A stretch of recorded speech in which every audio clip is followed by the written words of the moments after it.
खेत में मर रहे हो किसान, सीमा पे शहीद हो रहे हो जवान, तो ये लाजिम है कि जिन्होंने बेचा है अपना ईमान वो टीवी में बैठ करके करेंगे हिंदू और मुसलमान।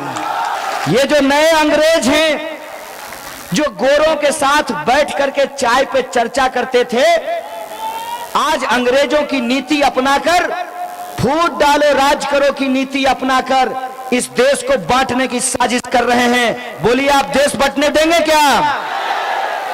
तो अगर हम देश नहीं बंटने देंगे तो हम तमाम लोगों को अपना हाथ उठाकर मुट्ठी तानकर इस सरकार को सामने एक चुनौती भरना पड़ेगा और सरकार को कहना पड़ेगा कि यह सरकार, अगर तुम अंग्रेज बनने के लिए तैयार हो तो हम अशफाकुल्लाह खान और राम प्रसाद बिस्मिल की तरह फांसी पर चढ़ने के लिए तैयार हैं।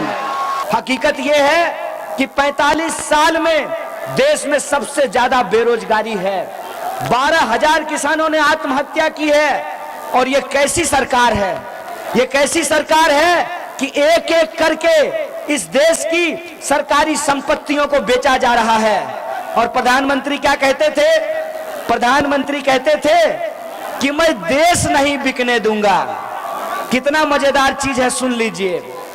किसी गाड़ी का किसी दिन स्टीयरिंग बेच देंगे, किसी दिन टायर बेच देंगे, किसी दिन इंजन बेच देंगे, किसी दिन चेचिस बेच देंगे और कहते हैं कि मैं गाड़ी नहीं बिकने दूंगा। ये कहते हैं कि मैं देश नहीं बिकने दूंगा। लेकिन इस देश की जो राष्ट्रीय संपत्ति है, जो सरकारी कंपनियां हैं, जो BSNL है, जो LIC है, जो रेलवे है, जो भारत पेट्रोलियम है, जो हाल है, उसको आज बर्बाद करने की कोशिश की जा रही है। हमारा ध्यान कहीं और भटकाया जा रहा है, हमको गुमराह किया जा रहा है, हमको आपस में हिंदू और मुसलमान करके लड़ाया जा रहा है ताकि इस देश की सरकार देश की सरकारी संपत्तियों को अपने दोस्तों के हाथ में लुटा सके।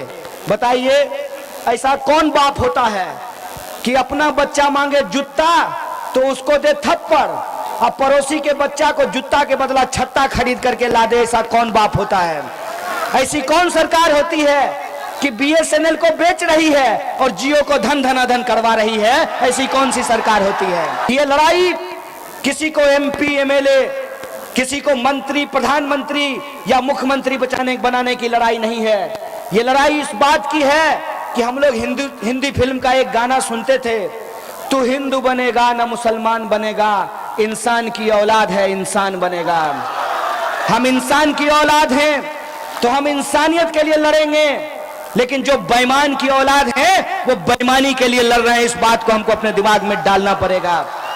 आप देखिए कि एक साजिश की तहत इस देश के जो नौजवान हैं उनके हाथों में तमंचा थमा दिया गया है। अमित शाह का बेटा BCCI का सेक्रेटरी बना है, वो स्टेडियम में बैठकर चीयर लीडर्स का डांस देखेगा और IPL का मैच का मजा लेगा, और आपको तमंचा पर डिस्को करने के लिए छोड़ दिया है। ये राजनीति हम लोगों को समझनी पड़ेगी कि नेता अपने बच्चों का कैरियर बनाते हैं, लेकिन इस देश के जो आम लोग हैं उनकी परेशानियों को किस तरीके से गुमराह किया जाता है। कि कभी रावण को भी अपनी शक्ति का गुमान था कि नहीं था? गुमान टूटा कि नहीं टूटा? नशा कैसा भी हो उतर जाता है, गुमान कैसा भी हो ढह जाता है। इनका गुमान भी ढहेगा, जरूर ढहेगा।